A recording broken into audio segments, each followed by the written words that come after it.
Luc, chapitre 16. Jésus dit aussi à ses disciples: Un homme riche avait un intendant. On vint lui rapporter qu'il gaspillait ses biens. Il l'appela et lui dit: Qu'est-ce que j'entends dire à ton sujet? Rends compte de ta gestion, car tu ne pourras plus gérer mes biens. L'intendant se dit en lui-même: Que vais-je faire, puisque mon maître m'enlève la gestion de ses biens? Travailler la terre? Je n'en ai pas la force. Mendier? J'en ai honte. Je sais ce que je ferai pour qu'il y ait des gens qui m'accueillent chez eux quand je serai renvoyé de mon emploi. Il fit venir chacun des débiteurs de son maître et dit au premier: Combien dois-tu à mon maître? Je dois 100 tonneaux d'huile d'olive, répondit-il. Il lui dit: Voici ton reçu, assieds-toi vite et écris 50. Il dit ensuite à un autre: Et toi, combien dois-tu? Je dois 100 mesures de blé, répondit-il. Et il lui dit: Voici ton reçu, écris 80. Le maître fit l'éloge de l'intendant malhonnête à cause de l'habileté dont il avait fait preuve. En effet, les enfants de ce monde sont plus habiles vis-à-vis de leur génération que ne le sont les enfants de la lumière. Et moi, je vous dis, faites-vous des amis avec les richesses injustes, afin qu'ils vous accueillent dans les habitations éternelles lorsqu'elles viendront à vous manquer. Celui qui est fidèle dans les petites choses l'est aussi dans les grandes, et celui qui est malhonnête dans les petites choses l'est aussi dans les grandes. Si donc vous n'avez pas été fidèle dans les richesses injustes, qui vous confiera les biens véritables? Et si vous n'avez pas été fidèle dans ce qui est à autrui, qui vous donnera ce qui est à vous?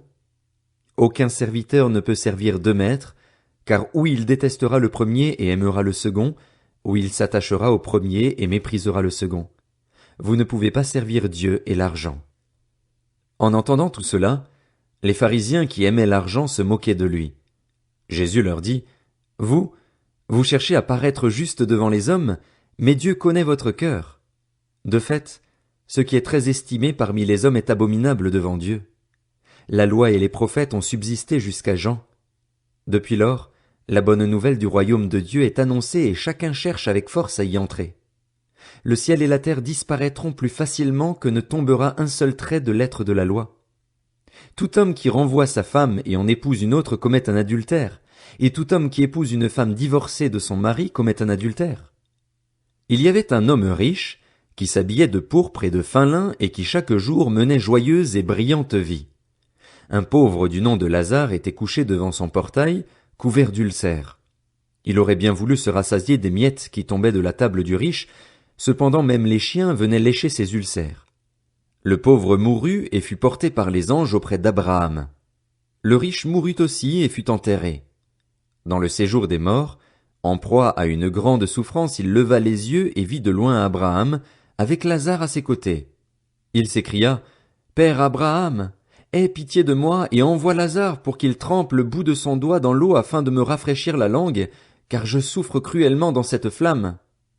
Abraham répondit: Mon enfant, souviens-toi que tu as reçu tes biens pendant ta vie et que Lazare a connu les maux pendant la sienne.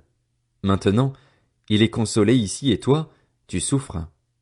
De plus, il y a un grand abîme entre nous et vous, afin que ceux qui voudraient passer d'ici vers vous, ou de chez vous vers nous, ne puissent pas le faire.